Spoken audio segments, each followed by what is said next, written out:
Hi friends, ఈరోజు మన topic past, present, future.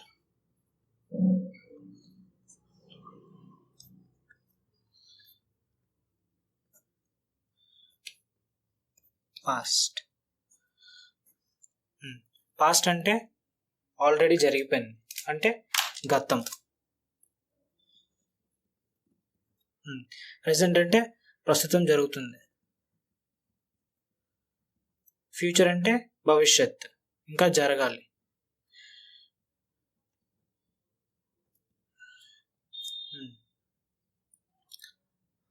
ఓకేనా? పాస్ట్ అంటే 10 years ముందు జరిగింది అన్నమాట. 10 years ముందు జరిగిందని పాస్ట్ అంటారు, అవునా? మరి 1 year ముందు జరిగింది, 1 year ముందు జరిగిందని కూడా పాస్ట్ అని అంటారు. మరి 1 month ముందు జరిగింది, ఓకే, 1 month ముందు జరిగిందని కూడా పాస్ట్ అంటారు.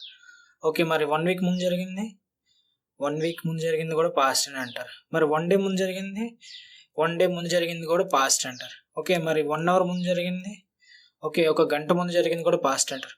ఓకే, 1 second ముందు జరిగింది, 1 second ముందు జరిగింది కూడా పాస్ట్ అంటారు. ఓకేనా? ప్రెసెంట్ అంటే ప్రస్తుతం ఇప్పుడు జరుగుతూ ఉంది. పాస్ట్ అంటే ఆల్రెడీ జరిగిపోయింది.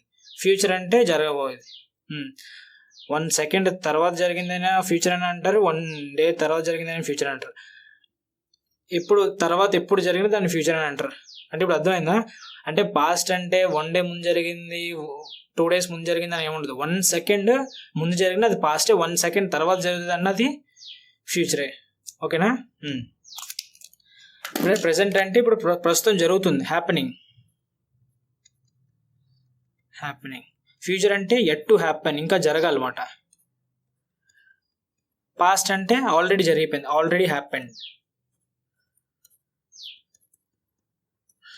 ఓకేనా? ఇదే పాస్ట్, ప్రెసెంట్, ఫ్యూచర్. ఓకే, మనం నెక్స్ట్ చెప్పుకోబోయే టాపిక్ వర్బ్ గురించి చెప్పుకుంటాం. మీకు ఆల్రెడీ ముందు లెసన్స్లో చెప్పాను, వర్బ్ అంటే 2 types ఉంటాయని, స్టేట్ అండ్ యాక్షన్. యాక్షన్ అంటే మీకు తెలుసు, పని చేయడం. స్టేట్ అంటే స్టేట్లో కూడా 2 types ఉంటాయి, బీ ఫామ్, హ్యావ్ ఫామ్. యాక్షన్లో కూడా 2 types ఉంటాయి, సింపుల్, కంటిన్యూస్. ఓకేనా? నెక్స్ట్ మనం చెప్పుకోబోయే టాపిక్ బీ ఫామ్.